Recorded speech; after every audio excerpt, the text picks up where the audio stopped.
Public Service Committee meeting here at the lower level of City Council Chambers, Tuesday, June 27th, 2023. Roll call, please. Alderman Sherry Pickering. Here. Eve Ludwig. Present. Tricia Teague. Present. Robert Williams. Present. Darren York. Present. John Cooper. Here. Chairman Rick Streebing. Here. 7 present. 7 present. Thank you, thank you. Puts us to item number 2, approval of the minutes for 5/23 of 23. I'll need a motion and a second, please.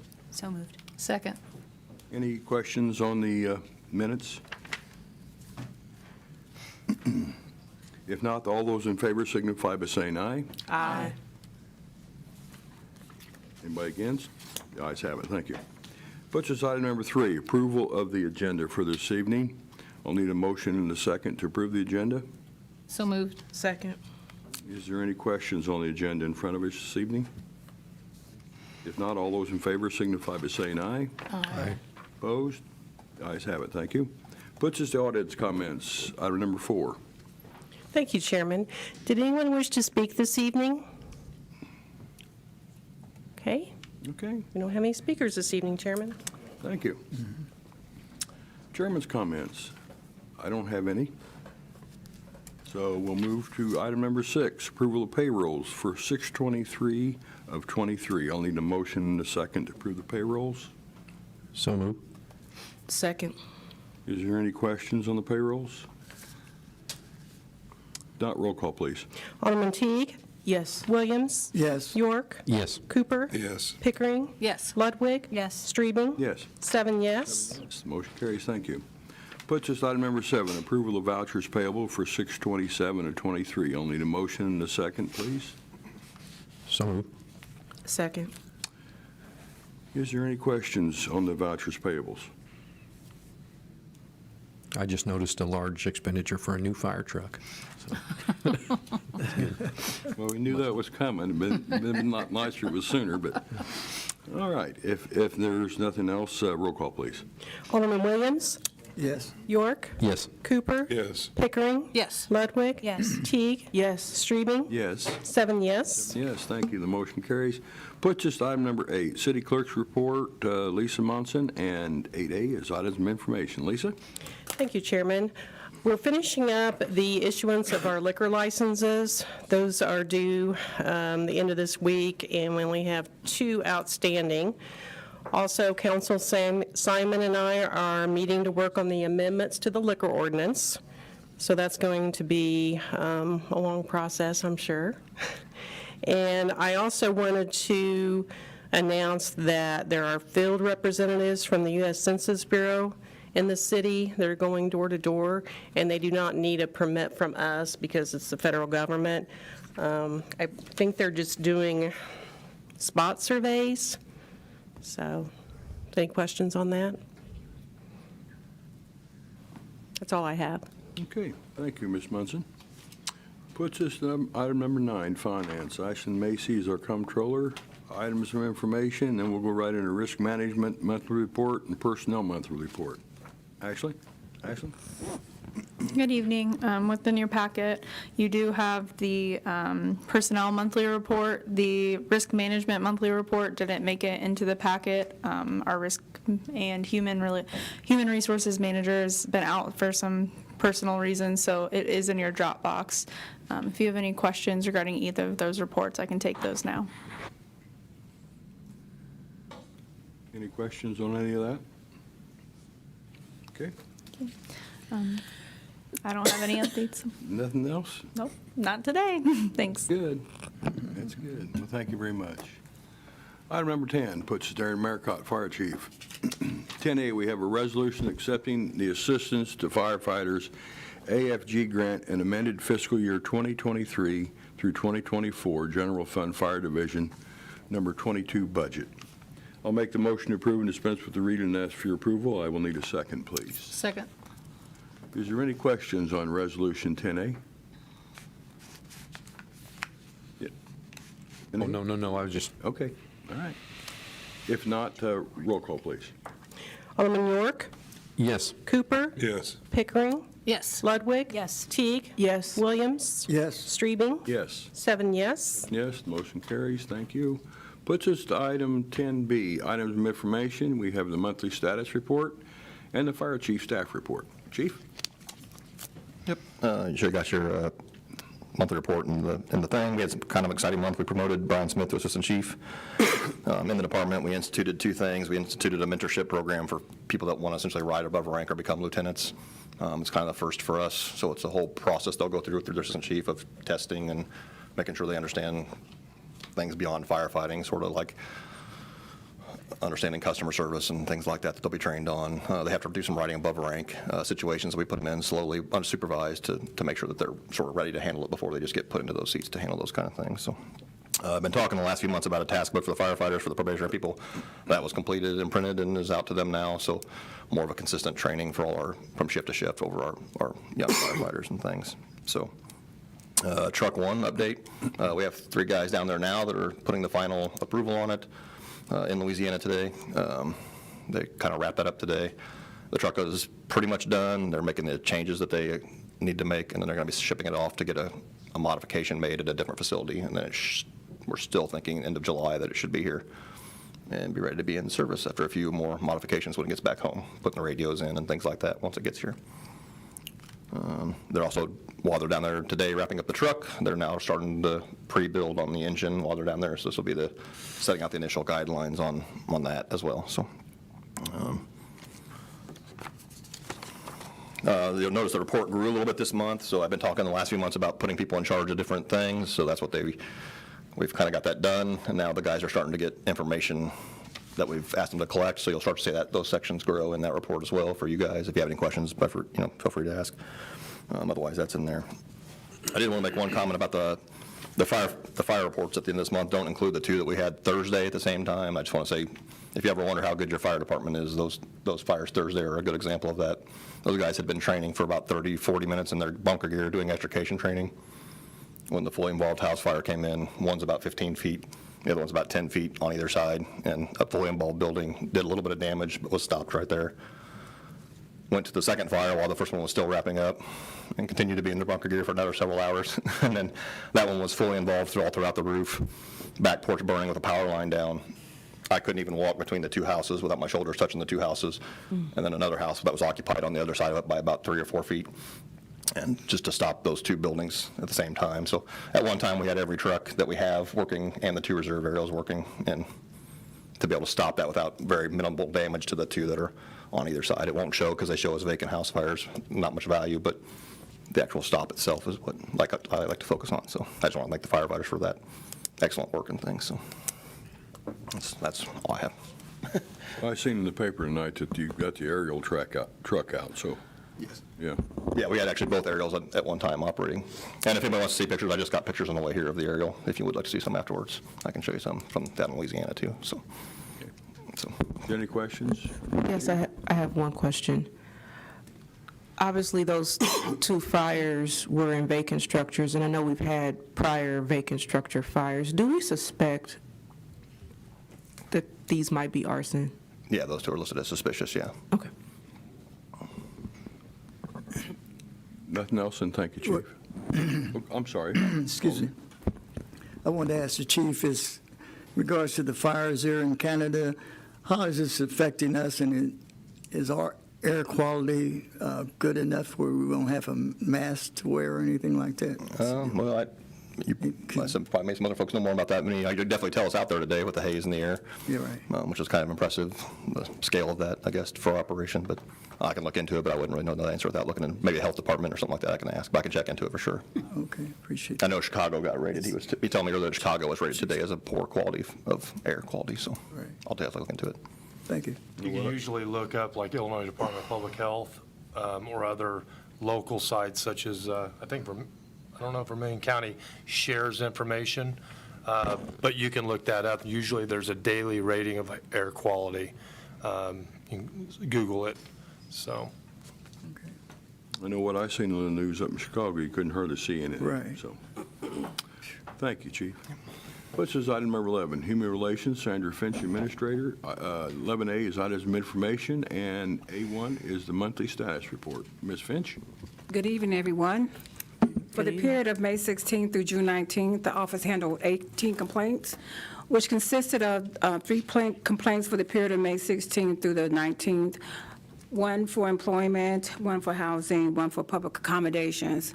For the ones that are still on the report are 8 police complaints, 5 employment complaints, 2 complaints against other city employees, for a total of 18 complaints altogether. We just want to remind you about Community Day, July 9th, in Lincoln Park, from 2:30 to 4:30. It's going to be a really good program and some really good food, so hopefully you can make it. I've already announced during the broadcast with the mayor's mother that our alderman and our mayor will be out there to answer questions, so they'll look forward to seeing you out there, so hopefully you'll show up. I thought we were serving food. Is that, so is it how many meats you can have? Is that the question we're going to answer? Or what? Yes, that's a yes. They're not going to want to talk to us. They just want to eat, that's all. No, you get a lot of people talk to you. Chairman, if I may, ahead. just wanted to thank Administrator Finch. So this week I had the I'm not going to call it an opportunity because it's never fun when you have to review complaints, right? But I had to review a complaint myself, and it literally, one complaint, and looking at the video, it took me most of a day to review it, and that's after already receiving summaries from Administrator Finch and other departments about the incident. And so I just want to commend her because the tenacity you have to keep going through that over and over. I must have watched one section of film like probably 15 times, so It's a lot of work. I appreciate everything that you do that we aren't aware of. Yeah, and we don't understand, and she's busy all the time, just like what she read for us tonight. And then she's got stuff that's sitting back, waiting to be That is taken care true. of. So That is true. I'll see her sometimes when I make the mistake on the 5th Tuesday, come down, and she's walking out at 6, so I know she puts a lot of time in up there, so thank you. Thank you. That's all I have. Any other questions for Ms. Finch? Okay. Puts us on number 12, Information Technology, Agnell De Silva, Administrator. 12A is items of information, and 12A1 is monthly status report. Agnell? Thank you, Chairman. You should have received the monthly status report. Are there any questions on the report? Okay, so as you can see, we're working on several projects here, and I got some bad news that Aaron resigned. So his last day is July 7.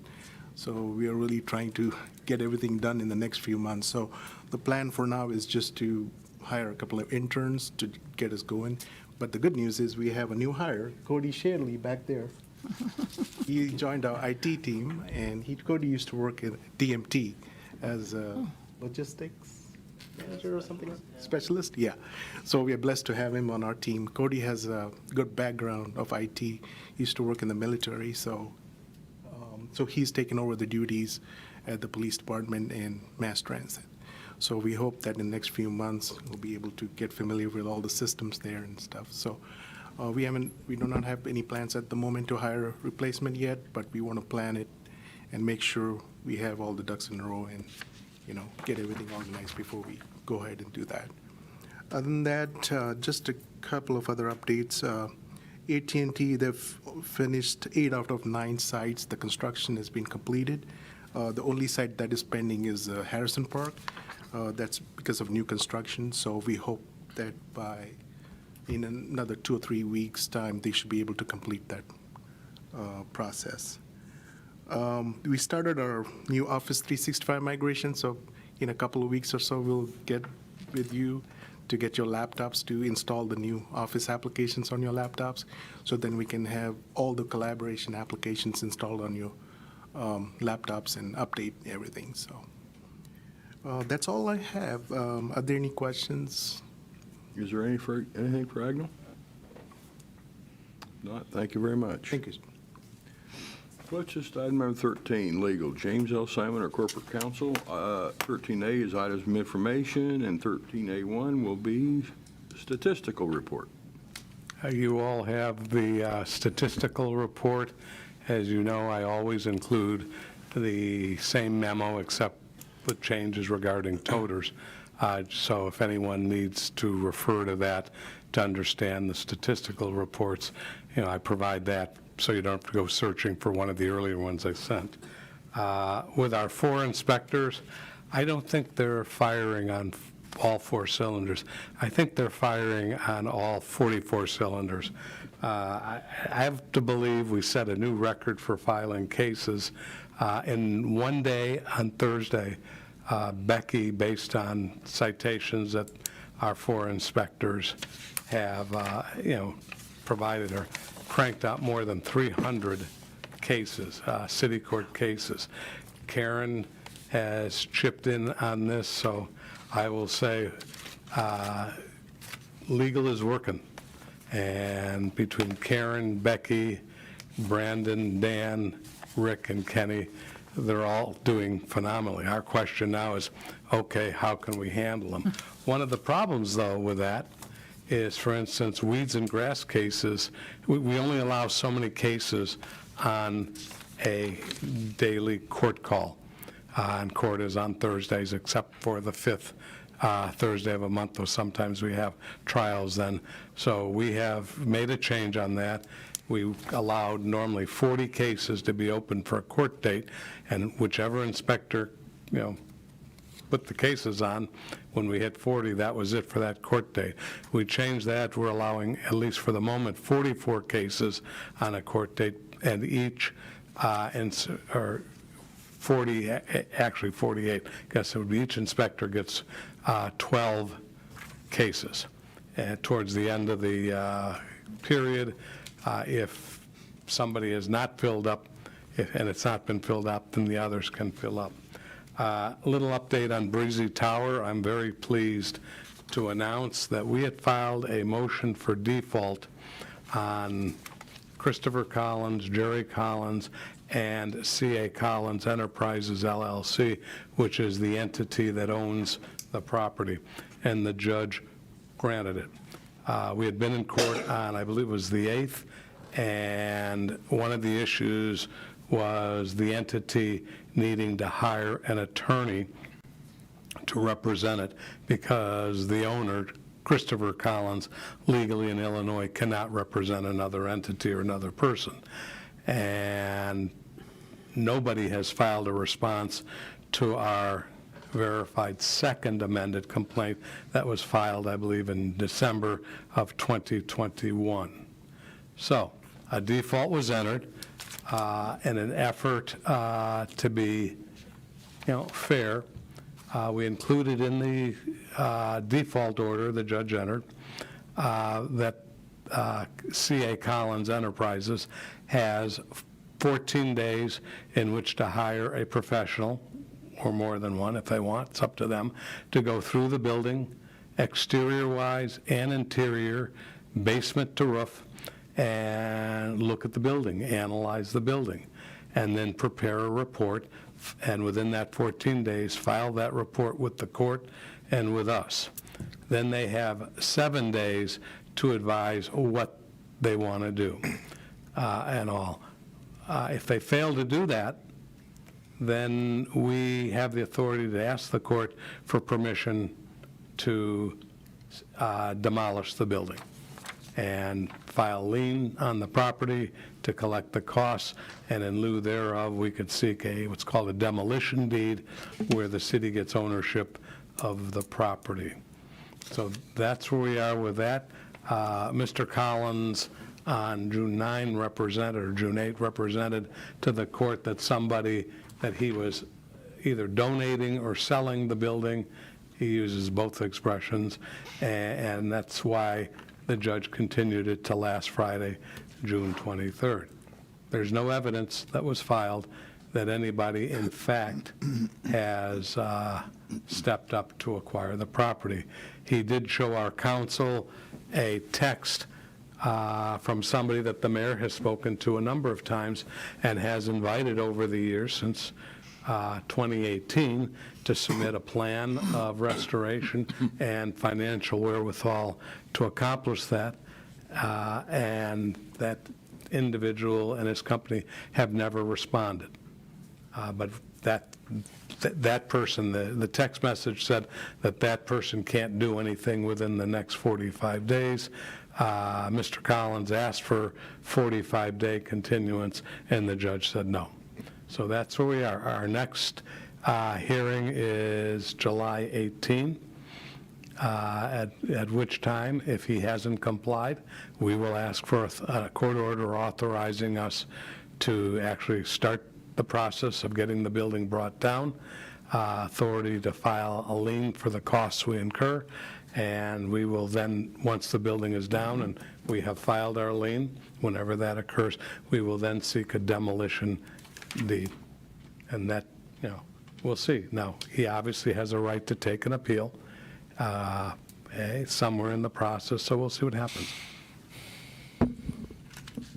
Any questions for Mr. Simon? I got one. Yes, go ahead. As far as the weed and grass cases, what do we do on that?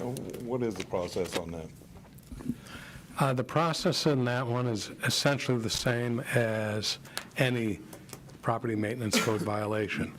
The owner will receive a warning letter or a courtesy letter and a date by when the property will be re-inspected, which is typically the next time they're in that particular sector. If they mow the grass, no case will be opened in city court.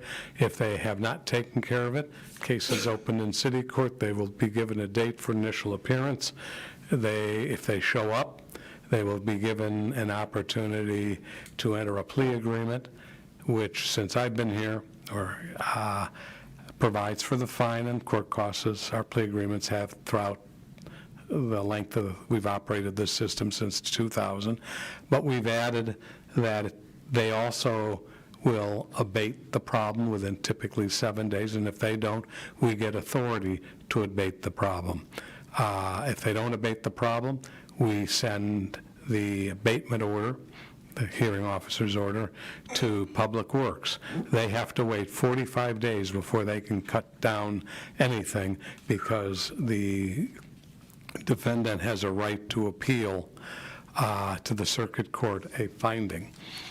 They have a 35-day right of appeal, but if they file on the 35th day, we probably won't know that until 40 days, 45 days. So we built in that extra 10-day period to protect the city, so we don't go on property. Same with all property maintenance.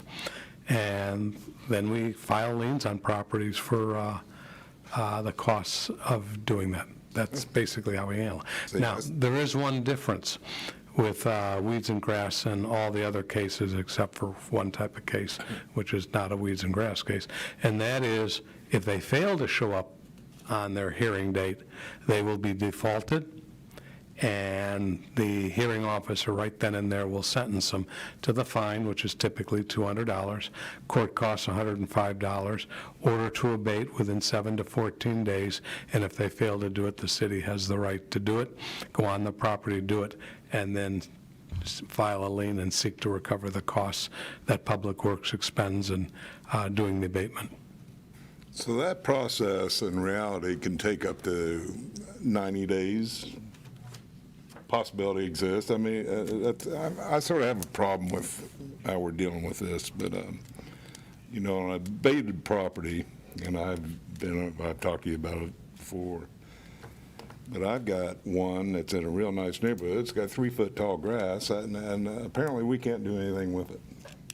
Well, I'd need to know the address and all that, but here's the problem. Even if it's something like a simple weeds and grass case, property owners have constitutional rights. We just can't go on there and start hacking away. They are entitled to due process. Now, I don't think, in fact, anyone would complain if somebody else goes on their property and cuts their grass. But I would be loath to advise Public Works, don't worry about an order, an abatement order, just go do it. That won't ever come out of my mouth in terms of an opinion to give to Public Works. I have to respect people's constitutional rights. Didn't we, a few years ago, if it got above a certain height, we'd go ahead and mow it and charge like $300 or $400? you still need an order to go onto their property. You cannot go on, in fact, our inspectors, when they inspect, have to stay off the owner's property. Now, they can go on a neighbor's property if the neighbor consents. They can go on an owner's property if the owner consents. But an awful lot of owners say, stay off my property. If there's a clear and present danger to human life, health, and safety, or danger to somebody else's property, like in the case of an unsafe and dangerous structure that's, let's say, leaning over, and if it goes over, it'll topple onto somebody else's property, or might kill somebody on the inside if they are a squatter or the owner living in it, or a tenant living in it, then we could, in very rare situations, issue an emergency order that the mayor signs. In fact, we did issue such an emergency declaration with a large building on Factory Street last year because the roof had caved in. It's actually two buildings tied together, very large property. The roof caved in, and some of the walls were a problem. Brick, all of a sudden, one of the walls collapsed and spilled brick out into the street on Factory Street. And we know that kids play there, and the mayor issued an emergency declaration to take that thing down because there was still brick standing and all. And it ended up, the owner had tried to demolish it by hand. He could have been killed. But as I recall, and the mayor can correct me or Logan correct me, I think that demolition cost us the small sum of over $150,000 to do. Logan's nodding yes. So I guess what you're saying is we see the weeds and grass at a certain height, we'll take them to court, and then they've got 14 to 21 or 34 days after that. No, they get anywhere from 7 to 14 days after that. Right. The orders don't go out more than 14 days. If they show up or if they don't show up, so it could be another, correct me if I'm wrong, it could be another 2 weeks or whatever after that. Yeah, So about now that we're for a looking trial. We're looking at at least 2 months. We still don't have the authority to go on until a hearing officer enters an order. If we went to circuit court to enforce these things, I guarantee you the process would be longer because, one, we'd have to file a suit.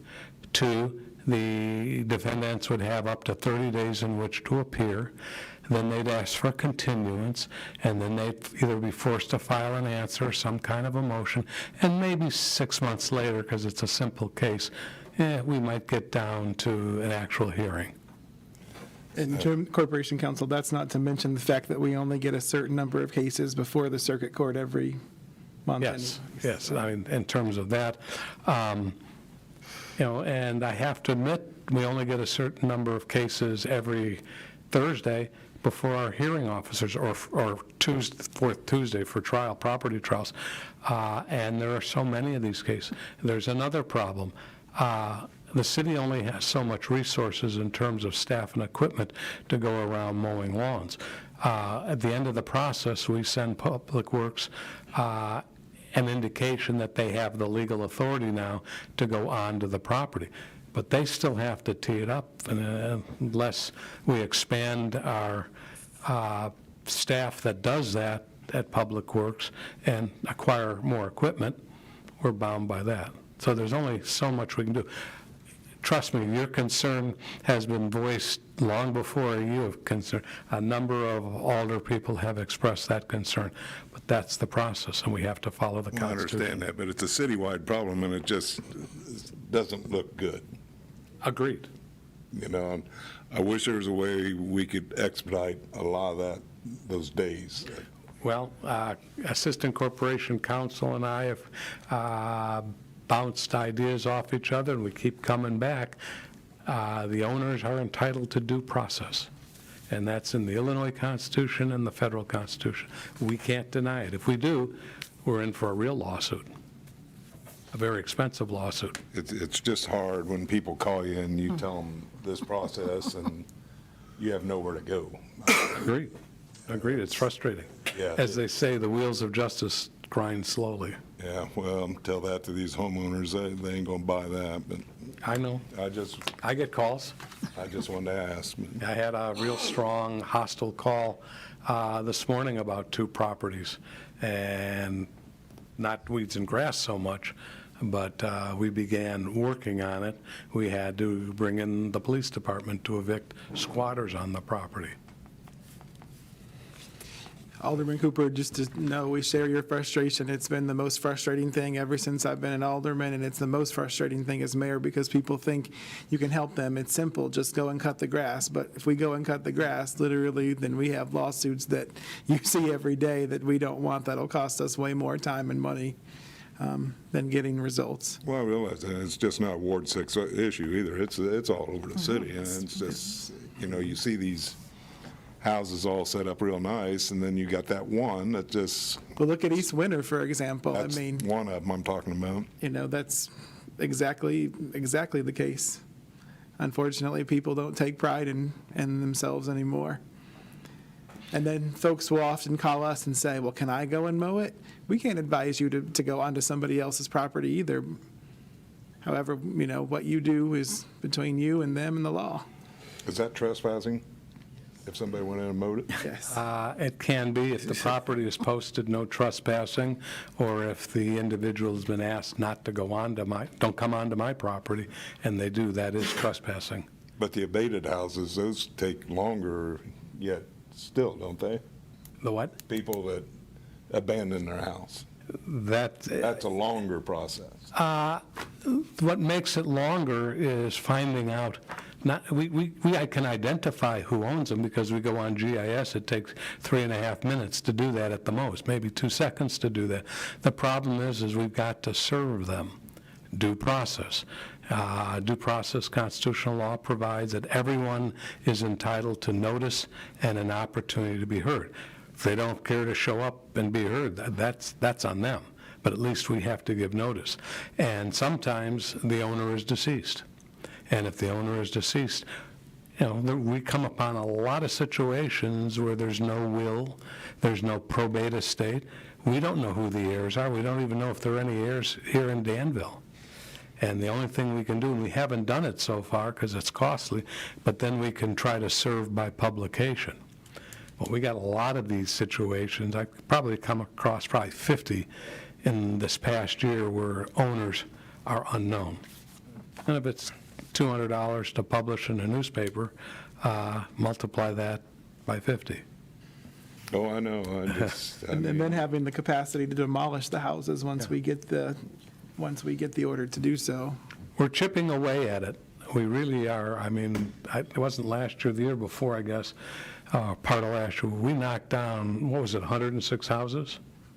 And I don't know how many we've knocked down this year. But as we all know, we're living with 29,000 people in a city that has housing capacity for 50,000 people. A lot of vacant structures. We're tackling them as quickly and as thoroughly as we can. See, and the bad thing about that is these 2 houses, these 2 of them I'm talking about, they're livable houses, just the people left, and see, that's where we're screwed. And And what's probably stranger is there's probably no mortgage on these houses. They were paid off years ago. More than likely, no one is. And so no one's going to, including a bank, is going to take an interest in them. We have one right now on the corner of Seminary and Jackson, and I know you know it. It's Miss Wood's old house. That house has been horrible for since I've been home. I've been home 17 years. We finally taken action, but Miss Woods is deceased, so now we have to. It's a process that's tough to navigate. It's time consuming, and that's.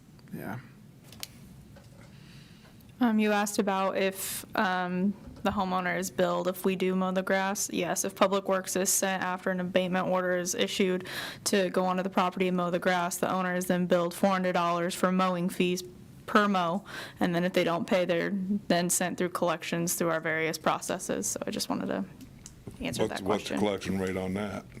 I don't have that in front of me. Okay. Alderman, we did implement a couple of years ago, a new collection process. Ashlyn, I'm sorry, Comptroller, what is it called where we send them to the state? The Illinois Debt Recovery Offset Portal, iDrop. Take out taxes. any distribution from the state. So most commonly it is income tax. However, any kind of payment you can get. We have had state employees had their paycheck, if they owed the city a fee, it's held back from that. But in addition to, we'll file liens or, send letters, collection letters, please pay, kind of thing. You periodically bailiff courtroom 1A, and on Monday, 9 o'clock, we're in there on small claims. And you probably noticed what the appearance rate is. So what happens with that, actually, we collect a lot of our fines through people getting arrested, as sad as that is. So, and you know that process because you've seen it. Yeah. Okay, I was curious. I mean, I feel defenseless when these people call. I understand. It's very frustrating. Any other questions for legal? If not, thank you, Mr. Simon.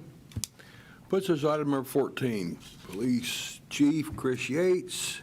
14A, we have a resolution authorizing the 5-year contract extension subscription of Flock safety license plate readers. I'll make the motion to approve and dispense with the reading and ask for your approval. I'll need a second, please. Second. Is there any questions on 14A's resolution? Is this an extension on what we got, or new, or what?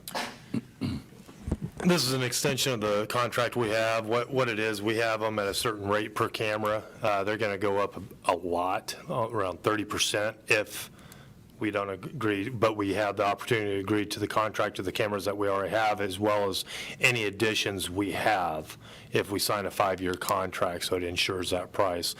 I can't remember how much we talked about, how much it would save over a period of 5 years. Is what, around 70,000 or something like that if we agreed to it. And, the cameras are something that's been pretty well embraced by the community, as well as a lot of requests to add to what we've got. So, Chief Yates, do these cameras move around? Do you move them around in the city, or? they can be moved around, but we have them strategically placed for the optimal efficiency and effectiveness. They're through the HB 0900 grant. There'll be an additional 5. We're also working and exploring different options and possibilities with partnering with the private sector, in which they purchase them, and then we would have access through an MOU with them to be able to see that and assist in, say, some of these large shopping complexes. If you look at them, you could cover the whole area with all their entrances and exits, essentially by adding 2 cameras. Right now, we have access to over 3,000 LPRs, and it's quite Not in helpful. the city of, not all in the city of Danville, Yeah. of course. Yeah, throughout the Midwest and the country. Thank you. Any other questions on 14A's resolution?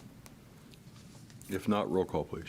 Alderman Cooper? Yes. Pickering? Yes. Ludwig? Yes. Teague? Yes. Williams? Yes. York? Yes. Streebing? Yes. 7 yes. 7 yes, the motion carries. Puts us to 14B. We have a resolution authorizing the trade or sale or disposal of unused police vehicles. I will make the motion to approve and dispense with the reading and ask for your approval. I'll need a second, please. Second. Is there any questions on 14B's resolution? If not, roll call, please. Vice Chairman Pickering? Yes. Alderman Ludwig? Yes. Teague? Yes. Williams? Yes. York? Yes. Cooper? Yes. Streebing? Yes. 7 yes. 7 yes, the motion carries. Thank you. Puts us to 14C, items of information. You have 1, May 2023 offense data, and number 2 is 2023 year-to-date offense data. Chief? Yeah, overall, we've seen about a 10% decrease on these that we're monitoring, but that doesn't throw into context on which one, so that's just a raw number decrease. It's not really indicative of each one. And you can look at for the 3-year comparison, Ag-Assault slightly up from last year, but down from 2 years ago. Batteries are down. Aggravated batteries are slightly up by about 3 or 4% from last year. Robbery slightly up. Armed robbery slightly up, and then residential burglaries down, other burglaries down, sexual assaults down, shots fired, and gun calls significantly down. I mean, we were up to 101 at this point in 2021, and that was a large reduction from the previous years, and that's down over 50-some%. Theft overs down, criminal damage down, domestic battery still difficult. So, like I say, almost every month, I'm not satisfied. It's promising, but we still have more things to do and a little further to go. But we're confident in seeing some of the things that we're seeing. Other things in reference to Alderman Cooper, you're talking about, like, it's difficult with whenever it's a government entity, when it goes into, like, onto property, on the criminal trespass aspect of it. It does, for a private citizen, you have to be, it's got to be posted and warned and told not to come on the property and then remain there. We've had this problem in our neighborhood personally. I didn't go over there to help mow, but the neighbors did mow it. It was an abated property that was caught up in the courts for about 3 years, and just different neighbors mowed it. Now, as a government entity, we can't even tell them that that's what they should do. And it also puts restrictions on even what city aldermen can do, because like police, sometimes we're working under the color of law, so it's sort of tricky, but there's a lot bigger burden and restrictions on any government than it does on a private citizen. And then for the private citizen, you got to show that there's an intent to remain unlawfully. And then, like, for us to be sued, they can claim anything as a city, but a private citizen, you got to show damage as well as intent for damage. So we have rules that are much more restrictive than the regular everyday person. Even going into, like, look at, most of our police cars used to have Slim Jims in them. We had to take them all out because people were claiming damage to the weather stripping or something after help was provided. So when we're working under color of law, it's a lot easier to come at us and win. One of the things we worked on Alderwoman Brown's neighborhood, and things that we were suggesting, was that, these youth football programs, youth sports programs, like we have community days where we just pick a block. Those are things that we've done with the program that I run, but it's usually with the permission of the property owner. So those are things that we're wanting to do and see how we can recruit and collaborate with different community groups to get things like that going. Sometimes something, using your imagination or collaboration with different parts in the community. But then again, it gets difficult because if a kid gets hurt on the property. So it's not like it was back whenever, we were kids and we would just, things like that. Other business with the police department, the 4 officers that we have in field training are, for everything from what I understand, they're doing excellent. They're building off each other's strengths, and their field training officers are seeing that.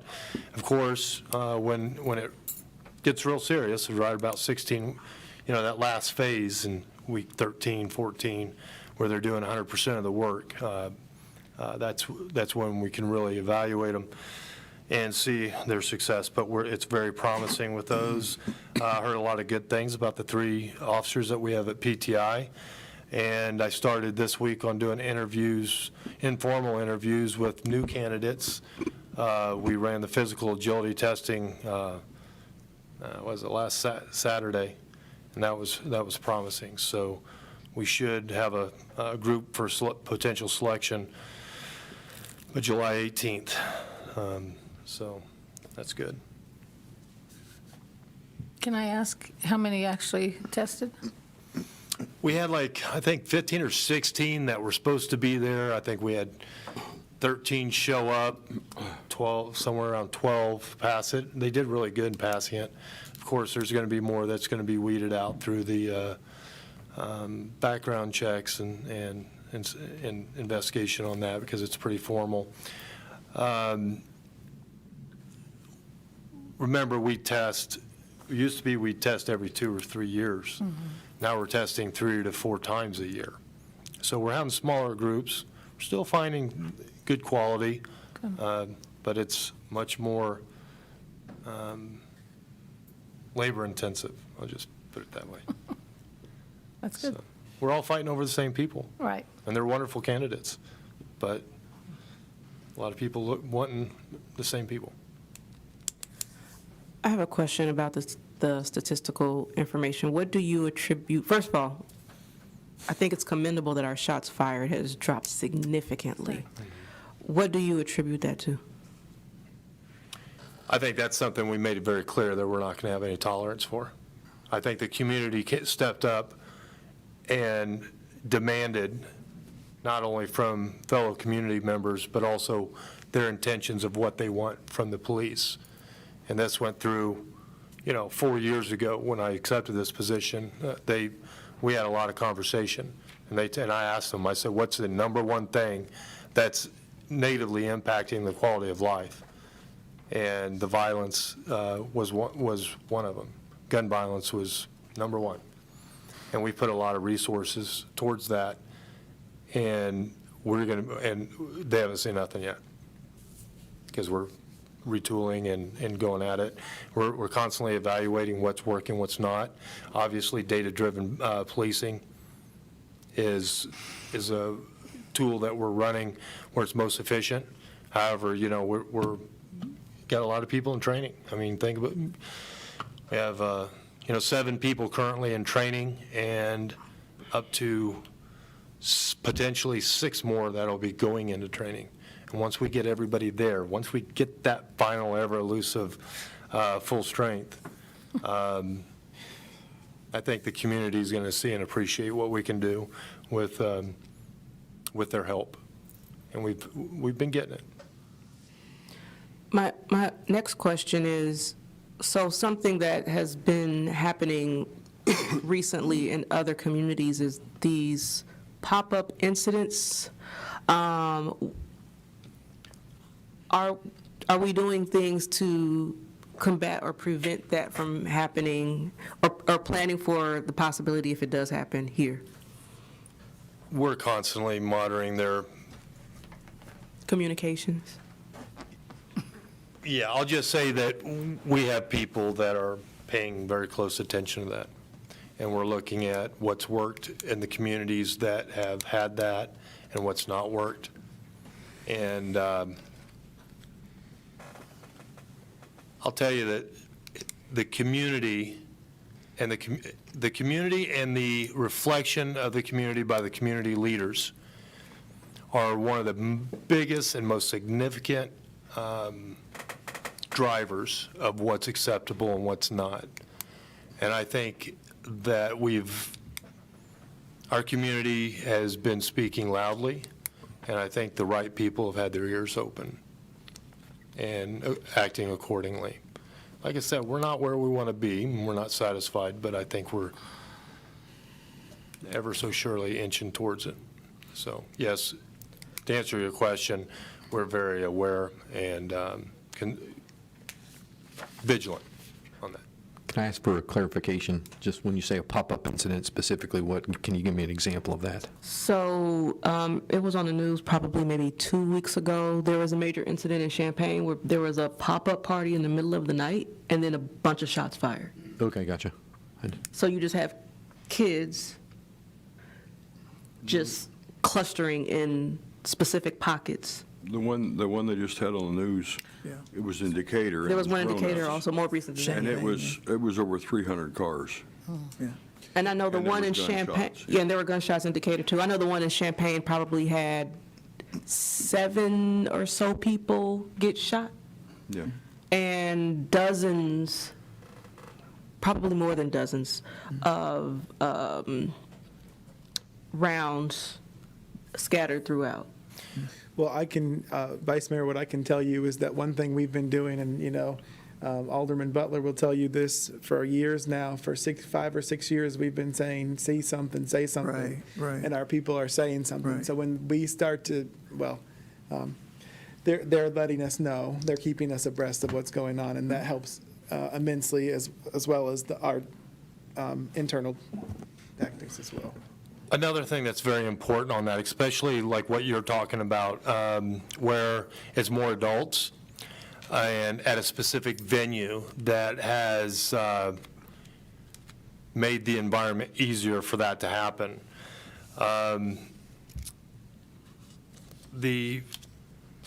There's an event that was, I don't know why it escapes where it's at, but we've been having a lot of communication with our venue owners or managers and explaining to them, have an event, but you have to ensure for your own well-being and your best interest that you're able to provide a reasonable expectation of safety for your customers or for your attendees. And the reason why we say it, we can come and do what we need to do as a response, but the damage is already done. People are already hurt. Losses have already accrued. And future litigation will not be on the individuals. They will be on the people that own the real property that are allowing it to happen.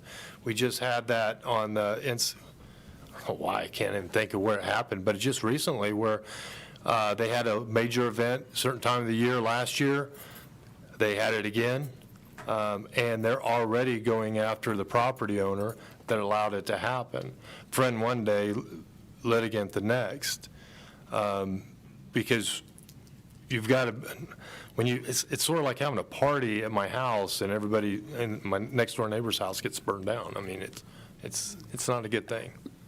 Right. Well, but the thing is about these other recent situations, I don't watch the news enough to know about the one that happened in Decatur, but I know the one in Champaign was just in a city park. Mm-hmm. It was not at an event venue. Yeah. It was just a bunch of people convened in a public location, and so there's not a responsible party that we can talk to possibly prevent this, which is why it's such a pervasive problem, because there's not a reasonable person that you can have a conversation with to say, hey, let's make sure that you have enough safety in place in your event. There is no person who was at the park who organized this. There were just some people who showed up, and obviously there was an organizer, but it was not a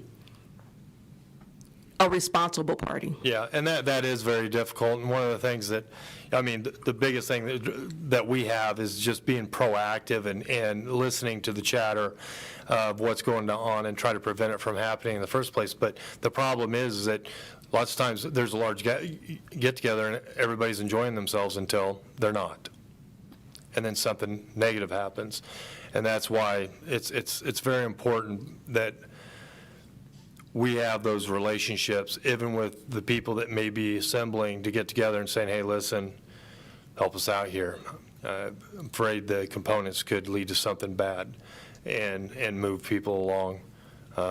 It's not, there's not a one or a three-step solution. It's something that there's a lot of things that have to be done to prevent it. And then once it starts, a party starts like that, trying to minimize potential damage, so, or injury. You know, that's our thing. If you could have a party of 1,000 people and no one ever gets hurt and there's no damage, then let's have a party. But it's unreasonable that that's going to happen. Well, just like the one in Decatur, it run off into the streets, and they were blocking streets for like 3 and 4 blocks away. They were walking up this thing, and it was a Shell gas station. Right. I mean, it was. It's just a public place. Yes. And it's just a common public place, yeah. It was just so packed, and then gunshots. Mm-hmm. Yeah, it's difficult. Is there any other questions for Chris? Okay, thank you, Chris. Thank you. Puts us item number 15, closed session. Don't believe we need to go into one this evening. So, items of information. First thing I want to do is congratulate Alderman Teague on her Source-Based Business Center that I seen in the paper tonight that's going to open the 30th. So, Yes. congratulations. Thank you. Right, all right. Thank you. And the second item, we will meet here Wednesday, not Tuesday, because it's the 4th of July. It'll be Wednesday, July 5th at 6 p.m., full city council, right here. So it puts us item 16A, unless you guys got any information while we're here. Chairman, I have one. Go ahead. thing. I wanted to say thank you to our Community Development Specialist, Christina Turner, for being here this evening. For those of you who don't know, she's in the process of starting our next neighborhood association over by the Garfield Park area. So thank you for your efforts, Christina. We appreciate you. Thank you. She's doing that as a citizen, not on her own, but I appreciate her interest. Oh, let's see, we've got, is it this week? No, it'll be next week. Never mind. All right, puts us 16A. We got a discussion regarding the cannabis dispensaries, and we all got a little handout this evening, so there we go. We got a discussion. If I could maybe just start quickly. Go ahead. The reason why you didn't have the cannabis dispensary on last week's agenda is because they pulled it. They requested that it be removed. So I just wanted to, I know that there were questions about that, so I wanted to be sure you all were aware. Alderman Cooper, I know you. Yeah, I went to a zoning meeting, and the main reason they didn't approve it is because there's too many of them in that certain area. There's one there now. Another one is going to be built, I guess. Do you know anything about that one? So they've had a permit for nearly a year now and still hadn't taken action yet. We do finally have actual stamp plans before them. Financing has been an issue, and we are somewhat worried that it continues to be an issue. Well, yeah, that could be an issue, but No, I mean them financing to build and construct the second dispensary. so we don't know if it's going to happen or not. I mean, Possibility exists. It exists. we've seen like GoFundMe pages to, Oh, boy. So it's a real solid plan. well, no, they have nice Yeah. plans. They have very nice plans. Just to provide a little bit further clarification, the Building and Safety Department, as well as engineering, does have stamped architectural drawings that have been approved by the Building Division. Engineering is just cleaning up a little bit of the civil side of things. I should clarify, they have if they're asking for GoFundMe, it's not a very solid financial plan. I couldn't say. Is what I would Sure. suggest. I couldn't say Alderman for sure, but I know, for example, he told us that he's sold a couple of his other licenses, like craft grow licenses in other states and this states to bring this together. Okay, well, the thing is that I guess the ordinance now says they can only be located on Lynch. Am I right or wrong on that one?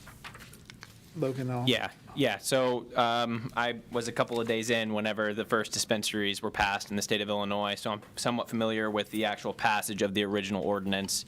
The original ordinance intent was to draw that bubble around the residential, the R1, R2, R3, R4 zoning districts, to essentially push them out to the Lynch Road, Eastgate Drive corridor. That was the only way that, without wording it Lynch Road, that was the only way that the one dispensary license could be pushed out in that corridor, which is the direction the city council gave the planning staff at that time. Okay, and who says this county, is it a county or a city who says we can have 10 or 12 licenses? Yeah, each amendment to the House bill, I can't give you the number at this time, gives an allotment to the city of Danville, and if the city of Danville does not pass an ordinance to allow that license holder to come to the city, they can apply with the state to go into a different municipality in this general area. It's the CRTA, the Cannabis Regulation and Tax Act, that determines where the dispensaries are located in terms of BLS regions. So Bureau of Labor and Statistics regions. So Danville is a region, but obviously we are the largest city in our region.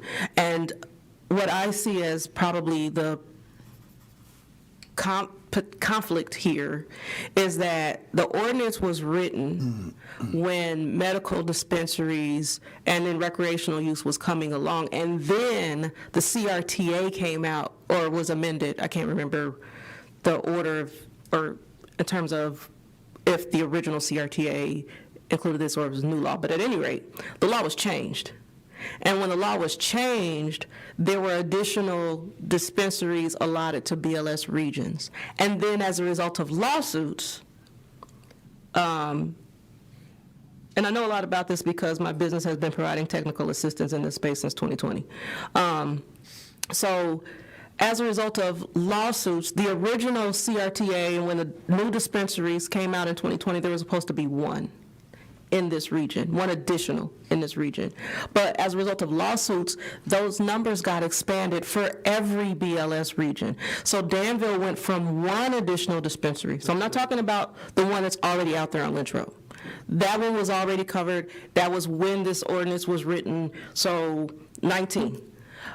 At 20, when the CRT, well, not 19, that's an amendment. But anyway, whenever this originally came out, that's what this was written for.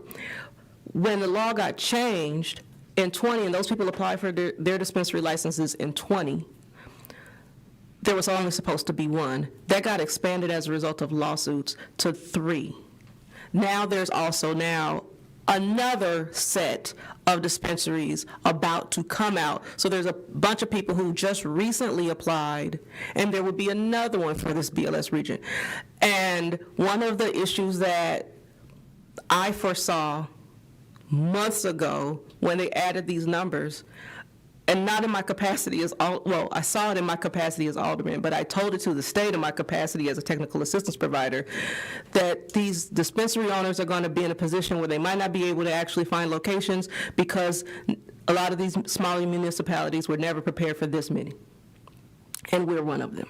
Okay, my point is, you've got one out there on Lynch right now. Another one presumably is going to be built. So the other one goes in front of the zoning committee. Get a good job on the presentation. Zoning committee comes back and says, more or less, we're not going to approve you because that's too many in that certain area. And we've hamstrung them. Okay, if we're going to do that, then we're going to cap it right now.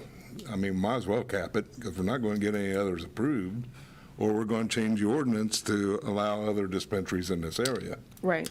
We have written the ordinance in such a way that it only allowed for the original one, and it wasn't written for any expansion. The state changed its law, then the state agencies acted on the changed law.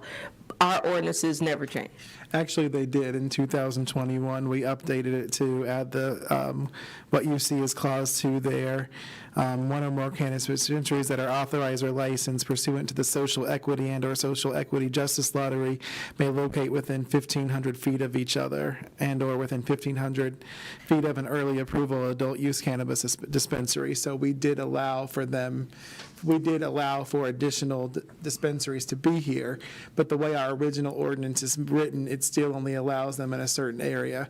Because people were, I mean, basically what we had was we had a large lobby of citizens and business people that said to the city council, we don't want this near homes. We don't want this near neighborhoods, you know, to be sold near neighborhoods.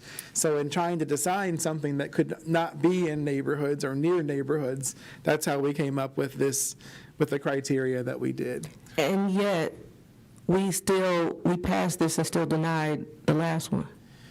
I voted for it, so I'm just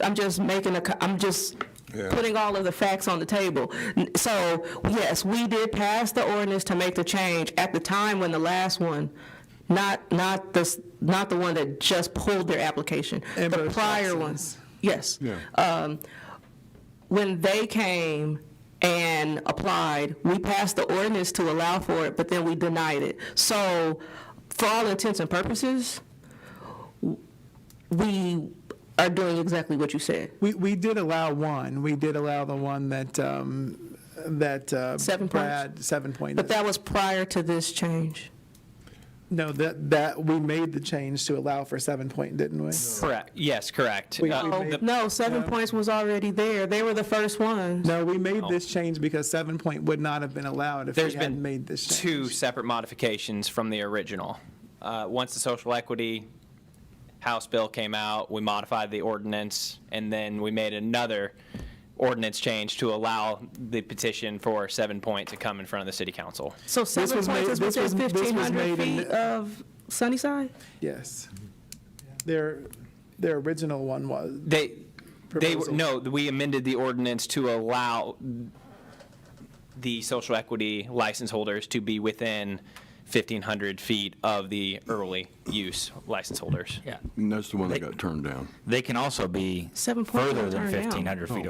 They can still be further than 1,500 feet 7 away, points. but they have to meet that other criteria. This just allowed them to be in a closer proximity than what they would have been allowed to under the It's previous because ordinance. we're constantly, as the city council, are trying to change the ordinance with the House bill. That's essentially what's happening. Because I asked about a year ago for him to look at this. Because this change was in November, and they didn't come to us, 7 point didn't come to us until 2022. But 7 Point also made their statements about not let the last one within the 1,500. The last two. Yes, They- the last two. Yes, they were Yes, against both of them. they've been very vocal about that. And they're sitting here and they haven't done anything. But if we're Exactly. going to follow that, we're going to have to say we're done with them, or we're going to have to expand it. I mean, I don't think Well, I it's think neither we or. need to reopen it and relook at the ordinance because they're throwing it on us. Right, the state is. But all these are special use, right? But that's one of the Special things that we use. discussed, Alderman Cooper, was the possibility of making them simply special use and getting rid of requirements getting rid of all requirements except for those that are required by the state. We could, and then the zoning commission would take it up as simply a special use permit, and they would approve or deny, and then we would have to approve or deny based upon it being a special use permit only. So I guess you're wanting a recommendation then? I mean, we're going to have to make a recommendation on moving forward to expand this ordinance, or what I guess we need I think you need to look at it and reopen it up because like I said, we were the dog and pony show when we got this first one. We were told it was going to be medical marijuana and stuff like that as well. It never happened because they never had their license. And after that, It didn't happen because the state wouldn't give it to them. yes. So there are less medical licenses than there are counties. Yes. And it's not because people who have recreational don't want to do medical. That's not it. They want to be able, they want to do medical. The state is the one who determines the number of licenses. So that's IDFPR. That has nothing whatsoever to do with the dispensary owner or us. Right. No, but all this does with this ordinance the way it is. Right. I mean, And what they probably, I wasn't an alderman at that time, but I'm sure what they probably told you is what they knew at the time. They're hamstrung by the decisions of IDFPR in terms of what kind of license they can have. that's true. So the question would be, okay, the money, tax money, I guess is what the revenue is. Is that dedicated to the pension? Yes.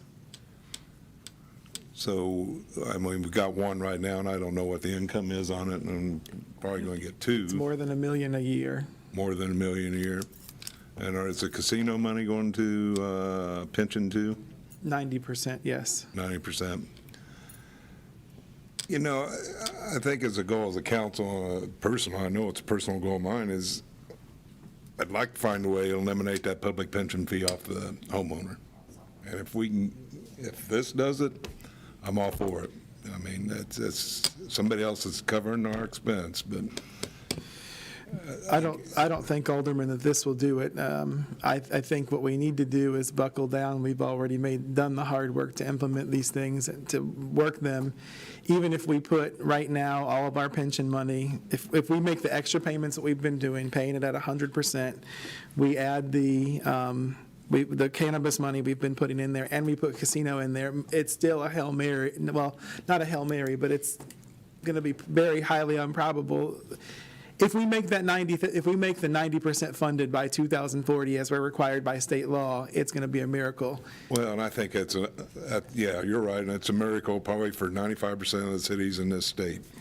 But I honestly think that we have a chance to do it. I mean, we've shown tremendous growth, improvement in this with having some of the worst conditions in the stock market over the last couple of years we'd had in a long time. We've still made major advancement in the percentage of our pension funded. So I believe we have to keep the responsible thing so that our kids and grandkids aren't sitting here dealing with the problems that we created as we are now. I mean, right now, we're still fighting as you know, I mean, you've served a couple of times, we're still fighting the fact of people coming before us not doing what they should have done with our money and not doing the right thing and not paying the pensions the way they should have. We have an opportunity finally to be truly fiscally responsible and make sure we get the job done. And I think that if we do, that in 15 or 20 years, we're going to think about this, we're paying $6 or $7 or more $1 million a year than we have to right now just to try to get caught up. That doesn't include the extra money that we're going to be making from the casino or marijuana. If we do this right, then within 10 to 12 years, the city literally could have $10 million or more extra a year to use for whatever our citizens need, whether it be streets, whether it be improved additional public safety. But I think if we pull it out early now, and we trade one revenue source for another, we're not going to get ahead the way we need to. That worries me. We get additional and I'm not saying you get 2 or 3 more, it's going to get another 3 or 4 million in there or not. That's a goal of mine, is to try to eliminate that public pension fee. And that's our goal too. I mean, if we could end it tomorrow, I'd be happy. And if this cannabis thing would do it, I'm all for it. But I'd like to make a recommendation or whatever is to relook at this ordinance and see what we can do with it. Because I really don't think, after going to that zoning meeting, there's going to be an additional one out there. I don't think there's going to be 3 out there. If we supported it as a council, there could be 3 out there. Well, we'd have to override the zoning committee, and I don't know if the zoning committee would. We would have to have 10 votes in order to make that possible. That's the reason that they pulled it, because if they brought it forward and it was denied, then they would have to wait another year. They don't have another year to wait by state statute, as Vice Mayor can tell us. So right now, the state's approved how many licenses for this area? 4, and More is coming. and 1 is gone to Tilton already. And as Vice Mayor said, we have 1 more coming that could come to our area. So we got 2.5. at this point, at a max, there could be 3 more. So we got 2.5 right now. We have 1 and a hopeful. 1.5. And a probable, I'm going to say. Yeah, because you have these other ones that just come down the pike were ones that the state turned their back on them when they should have given them license a few years back. I mean, Mr. Jackson, for example, the one that was denied, an outstanding business person, I mean, and you saw the numbers for that, that's $900,000 or more in revenue that the city of Danville lost. That, in my opinion, would have gone a long way towards. Which one's that one? It's in Tilton now. The one that's in Tilton now. Okay. Well, this last one, proposed in zoning, they're going to put a gas station and everything else out there, and put in infrastructure that we desperately need in that area for development. And it was refused. And so I think we're going to have to make a decision. We're either going to cap it or we're going to expand it. And that's my point. Well, it sounds as though, again, as I said, we've had internal discussions about the possibility of just making it a special use permit and following the other state laws. If it be the pleasure of this committee, or the council, we can certainly work on something like that and bring it back to you, or any other suggestions you have. Be under a B3, or, I mean, just, Yeah,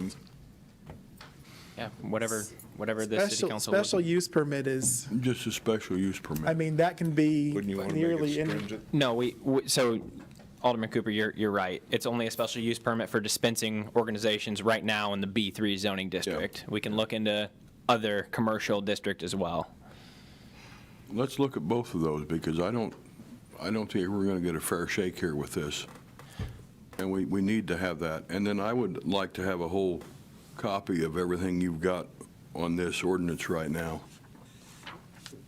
That was one more point of clarification for this recommendation. So this is just the dispensing organizations point of the cannabis ordinance. Would you like us to review cultivation and every other piece of this ordinance as well? We might as well. You might as well, if you're going to open up the can of worms, you might as well look at Yeah. all of it. Okay.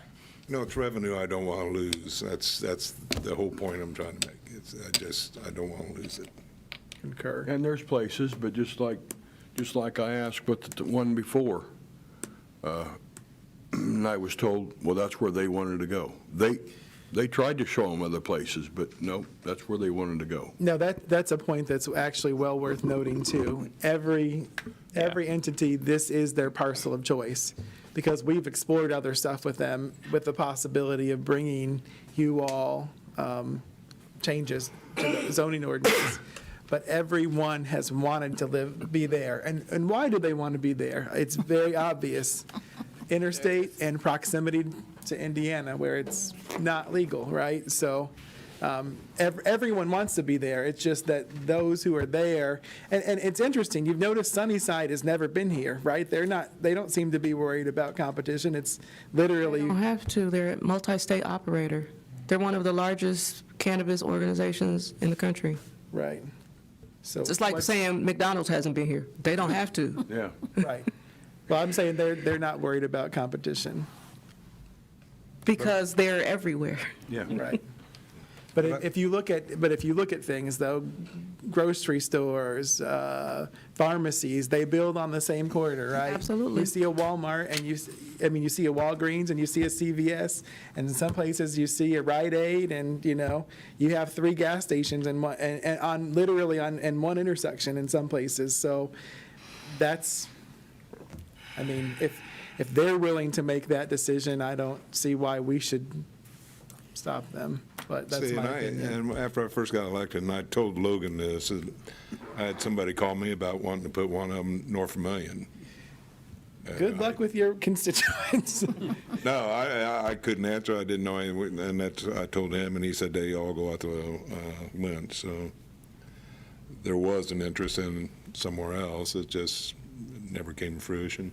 So my question is this, and obviously I don't know the zoning map as well as Logan does, but is it even possible for a dispensary to be located any other place in town? Because every other place in town, every business district has got residents on that street. Yeah, the distance away from residential zoning districts would have to be removed to locate anywhere else in town, or decrease significantly. So the way that the ordinance is written right now, the only place that they can go is Lynch Road, which is why, one of the reasons why, even though we showed them other places, we still would have to have done an ordinance change, and we had to approve the ordinance change for that to even happen, because that is not actually an ordinance right now. So if they had gone on Gilbert Street, they can't. Right. And they all said that if we were willing to make the ordinance change, they would still choose Lynch Lynch Road. Road. That's correct. I've spoken to every single current license holder on the phone. Lynch Road is number 1, except for one license holder, which was Edibles. They didn't really care where they were located in the city. Everywhere else has told us they want to be on Lynch, even if we would be willing to change the ordinance. But they've also told us, a couple have said that they would consider other areas like Bowman or Gilbert. Prime But they real don't. But they estate. don't want to be off of. The interstate. Correct. I can understand that, which is why the one that's in Tilton is where it's at. Right. Got anything else on 16A? Make sure you get your tickets for Midsummer Luau, not this Friday, but next Friday. It's going to be good eating. They're going to have a whole hog out there with other Hawaiian food. So lots of events coming up. We've got that same weekend, we have Balloons Over Vermilion. We've got Community Day. If you don't have fun that weekend, something is wrong with you. And I forgot to say, too, our Elmwood Civic Neighborhood Association is having a meeting Thursday at 5 o'clock. Can I say one thing about that? I went, I really enjoyed that. Yeah, thank I you. did. Thank you for that. Let them Got know. served a lot of food. Yeah. Hey, Good. you get primed up for the 11th, aren't you, or 9th, yeah. All right, fulfilling everything on the agenda we had tonight, the item number 17 is for adjournment. Only in motion in the second. So move. Second. All those in favor signify by saying aye. Aye. Opposed? The ayes have it. Thank you. All right.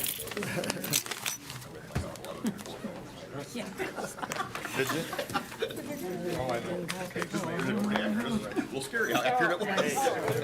I found my FBI